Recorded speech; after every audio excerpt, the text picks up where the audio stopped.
अनेक धर्मों को उपदेश दे रहे थे, तो द्रौपदी पास में खड़ी थी। तब वहां पर उनको थोड़ी हंसी आ गई। हंसी आ गई तो वहां पर ध्यान देना, हंसी आ गई तो भीष्म पितामह ने कहा, अरे द्रौपदी क्यों हंसी, क्या कारण है? कि नहीं भगवान ऐसी ही हंसी आ गई। नहीं द्रौपदी, एक तुमने वहां पर राशि यज्ञ के अंदर जो हंसी थी, जिनका तो पूरा महाभारत होकर के विनाश हो गया, और तेरी हंसी का क्या कारण?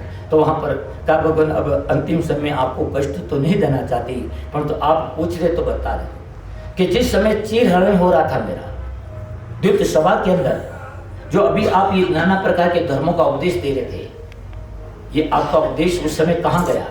तो वहां पर कहते हैं भीष्म पितामह के, हे द्रौपदी, मारवाड़ में ये कहावत है, खावे मुंडो ने लाजी आंख।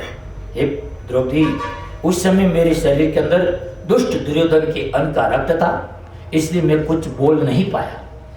इन अर्जुन की तीक्ष्ण तीरों से वो सारा रक्त बह गया, इसलिए मैं अब वो ज्ञान प्रदान कर रहा हूं। ध्यान देना, ये द्रौपदी और भीष्म पितामह,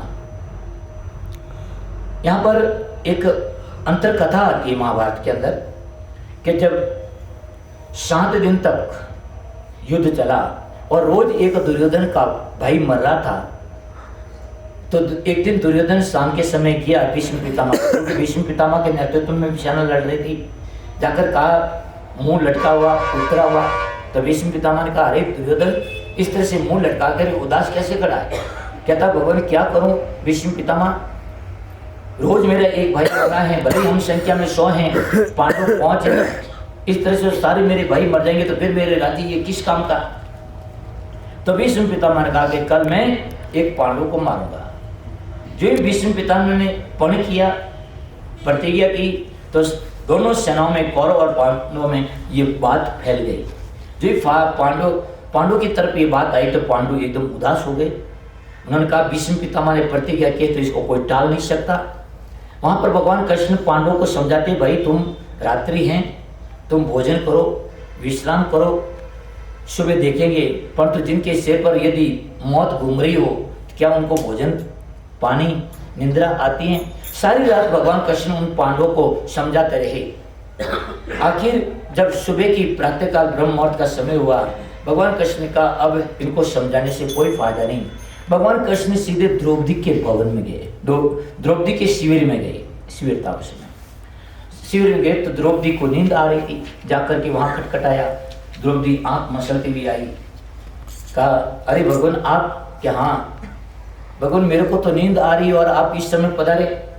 तो कहा कि द्रौपदी, तेरे को तो नींद की पड़ी है और मेरे को पांडवों की चिंता है। भीष्म पितामह ने कहा कि भगवान वो तो खबर ठीक है, परंतु आप रात भर कहाँ थे? आप कह रहे थने तो नींद भी पड़ी, मैंने थने नींद आ रही है। तो भगवान आप रात भर कहाँ थे? कि कट्टे तो के थारे धनियों ने समझा रही हो तो कि रोटी खा लो, पानी पी लो, थोड़ा नींद ले लो।